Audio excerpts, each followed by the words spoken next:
8.2 Arabia during Muhammad's time. Islam has its roots in Arabia where Muhammad was born. To understand Islam's beginnings, we first need to look at the world in which Muhammad grew up. The town of Mecca, Muhammad's birthplace, was located in a dry, rocky valley in western Arabia. Unlike oasis towns, Mecca did not have agriculture. Instead, it gained wealth as a trading city. Merchants traveling along caravan routes stopped at the city's market and inns.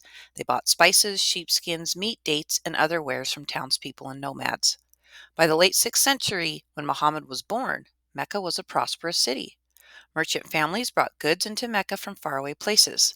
Merchants grew wealthy through trade with Yemen, Syria, and Africa. Over time, a handful of families had come to rule the city. These families would not share their fortune with the weaker, poorer clans who lived in the city. Mecca was also a religious center. The Kaaba, a cube-shaped shrine, was said to have been built by Abraham from God centuries before. In Muhammad's day, most Arabs were polytheists, people who believed in many gods, and the Kaaba housed hundreds of statues of gods. Pilgrims from all over Arabia came to Mecca to worship. Many Arabs, however, lived in the desert rather than in towns. There was no central government in Arabia. Instead, Arabs pledged loyalty to their clans and larger groups called tribes. Sometimes tribes launched raids on other tribes to capture territory, animals, goods, watering places, and even wives. When someone was killed during a raid, his family was honor bound to avenge that death. Although Arabs on the peninsula were not united as a nation, they shared ties of culture, especially language. Arabic poetry celebrated the history of the Arab people, the beauty of their land, and their way of life. Poets and singers from different tribes competed in gatherings held at markets and during pilgrimages. This was the culture into which Muhammad was born. Let's turn now to the story of his life and how he changed the world. 8.3 Muhammad's early life. Around 570 CE, a boy named Muhammad was born in Mecca. Muhammad's early life was a humble one. Few people who were not members of his clan, the Hashim, noted his birth. His father had already died, and the clan was poor. Following custom, Muhammad's mother sent her baby to live with a nomad family in the desert. There, the young boy learned about Arab traditions, such as being kind to strangers and helping orphans, widows, and other needy members of society. When Muhammad was about 5 or 6, he returned to the city and his mother. They had little time together because she soon died. Muhammad was left in the care of his grandfather, Abd al-Muttalib, a highly regarded leader of the Hashim clan. Upon Abd al-Muttalib's death, Muhammad's uncle, Abu Talib, a respected merchant himself, took charge of the orphan. Abu Talib also became head of the clan. As a boy, Muhammad watched his family's flock of sheep and goats. When he was about 12 years old, he accompanied his uncle on a trading journey. They traveled far north to Syria. On this journey, Muhammad gained his first exposure to places outside of the Arabian deserts. As Muhammad grew up, he took on more duties and made more trading journeys. He became a trader who enjoyed a reputation throughout Mecca for his honesty. People called him Al-Amin, which means the trustworthy. Muhammad was still a young man when he began managing caravans for a widow named Khadijah, who ran a trading business. Muhammad earned her great profits. Impressed with his abilities and honesty, Khadijah proposed marriage. Muhammad accepted her offer, and around age 25, he married Khadijah. Muhammad and Khadijah had several children, but only their daughter Fatima had children of her own. She continued the bloodline of Muhammad. 8.4 The Call to Prophethood. For the next 15 years, Muhammad made his living as a merchant. Although he enjoyed success in business, he also cared about spiritual matters. He often spent time at prayer in the mountains around Mecca. In about 610 CE, Muhammad went to pray in a cave in the mountains. It was there that he received the call to be a prophet or messenger of God, whom the Arabs call Allah. Muhammad later described the remarkable events of that night. He told that he received a visit from the angel Gabriel. Muhammad described how Gabriel told him several times to recite. Muhammad asked what he was to recite, and Gabriel answered, "Recite in the name of thy Lord, who created man from coagulated. Recite, thy Lord is wondrous kind, who by pen has taught mankind things they knew not." Muhammad left the cave, quaking with fear, but Gabriel spoke to him again, declaring, "You are the messenger of God." At first, Muhammad feared that he might be going mad, But Hadijah consoled Muhammad and expressed her faith that God had chosen him as a prophet to communicate his words to the people. Hadijah became the first convert to Islam.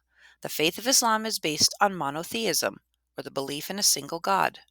This God, Muhammad taught, was the same God of Abraham, Moses, and Jesus. Through Gabriel, God told Muhammad to teach others about treating people with compassion, honesty, and justice. According to Muslim tradition, Gabriel continued to reveal messages from God over the next 22 years. At first, Muhammad confided these messages only to his family and friends, including his cousin Ali and a close companion, Abu Bakr. Gradually, a small group of followers developed at Mecca. They were called Muslims, which means those who surrender to God. For Muslims, Islam was a way of life and the basis for creating a just society. Though Muhammad apparently could neither read nor write, he said that the messages from Gabriel were imprinted on his mind and heart. His followers also memorized them. Eventually, some followers wrote down these words and collected them in the Quran, the holy book of Islam. The poetic beauty of this book helped attract new believers to Islam. 8.5. Muhammad's teaching meets with rejection. Around 613 CE, Muhammad began to preach to other Meccans. He taught that people must worship one God, that all believers in God were equal, and that the rich should share their wealth. He urged Meccans to take care of orphans and the poor, and to improve the status of women. Some members of Muhammad's clan became Muslims. People from other clans and social classes also joined him. Most Meccans, however, rejected Muhammad's teachings. Mecca's leaders did not want to share their wealth. They also feared that if Muhammad grew stronger, he would seize political power. Merchants worried that if people stopped worshipping their gods, they might stop making pilgrimages to Mecca. Muhammad's monotheistic teachings also disturbed Arabs who did not want to give up their gods. To prevent the spread of the Prophet's message, some Arabs called Muhammad a liar. Some tortured his weaker followers. Despite this treatment, the Muslims would not give up their faith. Muhammad was also protected by Abu Talib, the head of the Hashim clan. Anyone who harmed a member of the clan would face Abu Talib's vengeance. As the number of Muslims grew, the powerful clans of Mecca started a boycott to make Muhammad's followers give up Islam. For 3 years, the Hashim clan suffered as Meccans refused to do business with them. Although they were threatened with starvation, the boycott failed to break their will. These difficult years, however, took their toll on Abu Talib and Hadijah. In 619, these trusted family members died. While these losses were terrible for Muhammad, that year he reported a miraculous event. The Quran tells the story of the night journey in which a winged horse took Muhammad to Jerusalem. There he met and prayed with earlier prophets like Abraham, Moses, and Jesus. The horse then guided Muhammad through the 7 levels of heaven, and Muhammad met God. To this day, Jerusalem is a holy city for Muslims. 8.6. From the migration to Medina to the end of his life. With Abu Talib's death, Muhammad lost his protector. As Muslims came under more attacks, Muhammad sought a new home. Then a group of Arab pilgrims from a town called Yathrib visited Mecca and converted to Islam. They asked Muhammad to move Yathrib to bring peace between feuding tribes. In return, they pledged their protection. In 622, Muhammad and his followers left Mecca on a journey known as the Hijrah. Yathrib was renamed Medina, short for the City of the Prophet. The year of Muhammad's Hijrah later became the first year in the Muslim calendar. In Medina, Muhammad developed a new Muslim community as more Arabs converted to Islam. Muslims pledged to be loyal and helpful to each other. They emphasized the brotherhood of faith over the ties of family, clan, and tribe. Muhammad also asked his followers to respect Christians and Jews. Like Muslims, these people of the book believed in one God. The Meccans, however, still felt threatened. In 624, fighting broke out between the Muslims and Meccans. The Muslims successfully attacked a caravan on its way to Mecca. A few years later, the Meccans staged a siege of Medina, but failed to capture the city. Meanwhile, Muhammad convinced other tribes to join the Muslim community. As Islam spread across Arabia, the Meccans made a truce with the Muslims. In 628, they agreed to let Muhammad make the pilgrimage to their city the following year. In 630, however, They broke the truce. As Muhammad's army marched toward Mecca, the city's leaders surrendered without a battle. Muhammad and his followers destroyed the idols at the Kaaba and rededicated the shrine to Allah. Muhammad also forgave his former enemies. The war had ended.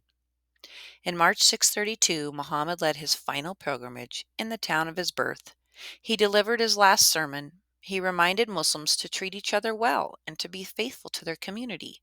Shortly after his return to Medina, Muhammad died. 8.7 The Four Caliphs. When Muhammad died, most of central and southern Arabia was under Muslim control. After the Prophet's death, his companions had to choose a new leader to preserve the community. They picked Abu Bakr, Muhammad's friend and father-in-law. He became the first caliph, or Muslim ruler. He and the three leaders who followed him came to be known as rightly guided caliphs. They followed the Quran and the example of Muhammad. The Muslim government was now called the Caliphate. When some tribes tried to break away, Abu Bakr used military campaigns to reunite the community. Under his leadership, Muslims completed the unification of Arabia. Then they began to carry the teachings of Islam beyond the Arabian Peninsula. After Abu Bakr died in 634, Caliph Umar expanded the Muslim empire.